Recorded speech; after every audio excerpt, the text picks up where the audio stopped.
Oke, untuk pertemuan kita kali ini, kita akan membahas KD 3.22 menerapkan pertolongan eliminasi urin BAK dan 4.22 melakukan pertolongan eliminasi urin BAK.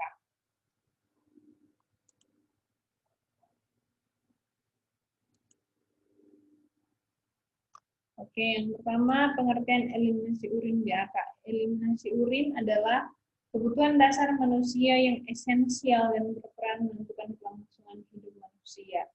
Pola eliminasi urin normal mixi atau eliminasi urin manusia atau kencing ini dalam sehari sekitar 5 kali. Itu pola normalnya. Karakteristik urin normal, warna urin normal adalah kuning terang karena adanya pigmen urokrom. Namun demikian warna urin bergantung pada intake cairan. Jadi berapa banyak yang kita minum itu akan mempengaruhi warna urin. Keadaan dehidrasi konsentrasinya menjadi lebih pekat. Jadi kalau misalnya kurang cairan, dia punya konsentrasi atau warna urinnya akan menjadi lebih pekat. Bisa jadi seperti teh atau bahkan bisa berdarah. Kemudian kecoklatan, penggunaan obat-obat tertentu seperti multivitamin dan zat besi, maka urin akan berubah menjadi kemerahan sampai kehitaman. Bau urin normal adalah bau gas amonia yang merupakan hasil pemecahan urea oleh bakteri. Jadi bau gas amonia itu hasil dari pemecahan urea dengan bakteri. Kemudian tanda dan gejala masalah eliminasi urin, yang pertama adalah retensi urin. Jadi ketidaknyamanan area pubis itu dari dari pusat ke bawah itu area pubis. Kemudian distensi atau ketidaksanggupan untuk berkemih. Jadi tidak bisa berkemih. Kemudian urin yang keluar dengan intake tidak seimbang. Jadi urinnya sedikit, intake-nya sedikit, urin juga pasti sedikit. Kemudian meningkatnya keinginan berkemih dan resah. Jadi keinginan untuk berkemih itu meningkat. Kemudian ketidaksanggupan untuk berkemih karena misalnya nyeri. Kemudian kalau inkontinensia urin, tanda dan gejalanya adalah klien tidak dapat menahan keinginan BAK sebelum sampai di WC. Jadi biasanya klien seperti ini tidak bisa menahan dia punya rasa buang air kecil. Kemudian klien yang sering BAK. Kemudian perubahan pola berkemih. Frekuensi itu meningkatnya frekuensi berkemih tanpa intake cairan yang meningkat. Jadi dia punya intake cairan atau memasukkan cairan itu biasa saja, tapi dia sering buang air kecil. Kemudian urgensi, perasaan ingin segera berkemih. Jadi rasanya ingin cepat-cepat buang air kecil. Kemudian disuria, rasa sakit dan kesulitan berkemih. Kemudian poliuria atau diuresis, produksi urin melebihi normal tanpa peningkatan intake cairan.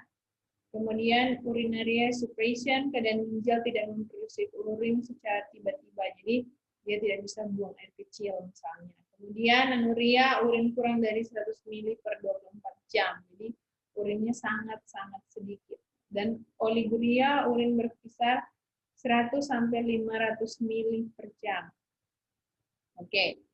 Selanjutnya, faktor yang mempengaruhi eliminasi urin pertama, diet. Otomatis akan mempengaruhi dia punya urin. Kemudian respon keinginan awal berkemih. Kemudian gaya hidup. Gaya hidup ini sama juga dengan diet dan asupan intake. Kemudian stres. Stres bisa menyebabkan kurangnya pengeluaran urin. Kemudian tingkat aktivitas yang kurang. Kemudian tingkat perkembangan. Ini maksudnya orang tua dengan anak-anak, kemudian kondisi penyakit tertentu, misalnya diabetes, atau orang yang memiliki penyakit ginjal, kemudian sosial kultural. Jadi, misalnya kalau sosial kultural ini, misalnya tidak bisa buang air kecil sembarangan, misalnya di pohon. Padahal itu bisa mempengaruhi eliminasi urin. Jadi, urinnya tertahan, sehingga menyebabkan nyeri pada pubis misalnya. Kemudian kebiasaan seseorang sama juga tonus otot, ada masalah misalnya, kemudian pembedahan, misalnya ada operasi di bagian perkemihan, kemudian pengobatan, ada obat-obatan tertentu yang mempengaruhi eliminasi urin, misalnya obat-obat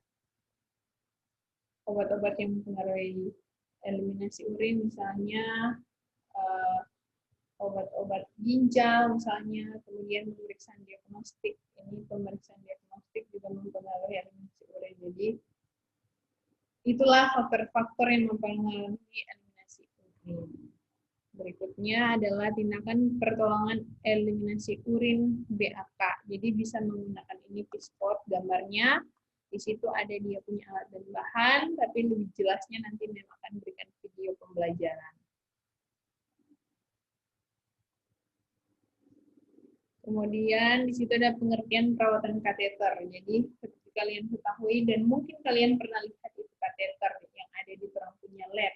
Jadi kateter ini merupakan pipa untuk memasukkan atau mengeluarkan cairan. Jadi tidak bisa buang air kecil langsung dari organ genital, tapi menggunakan ini kateter.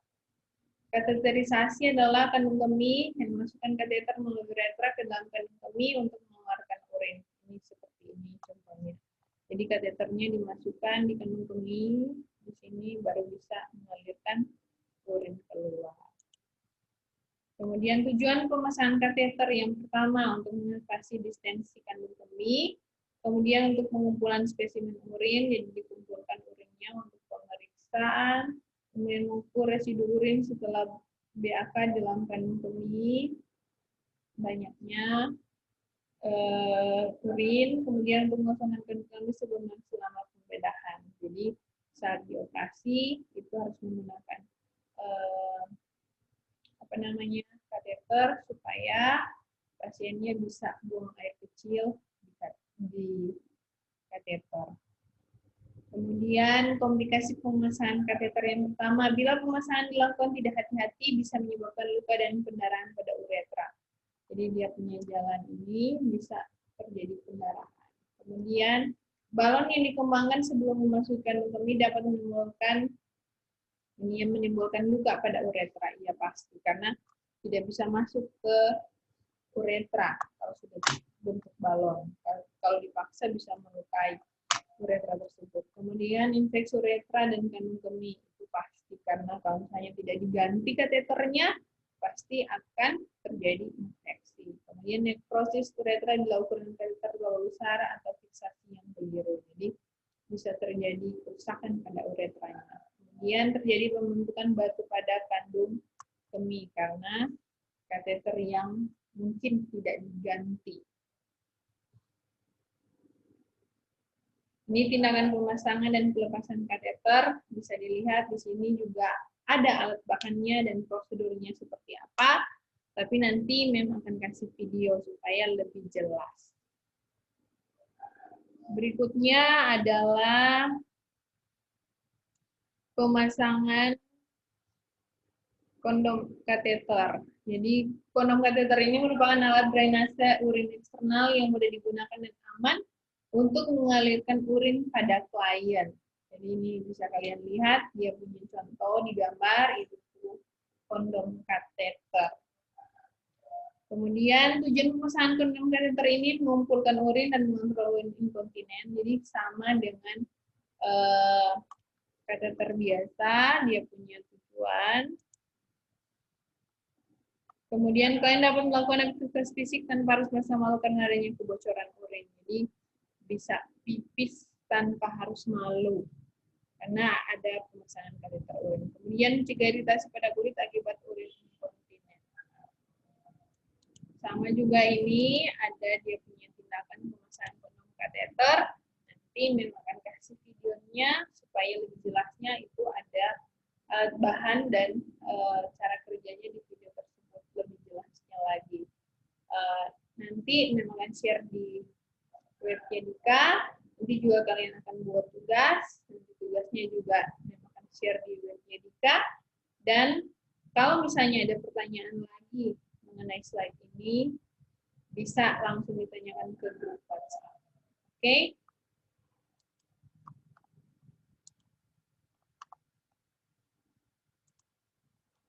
Sampai jumpa.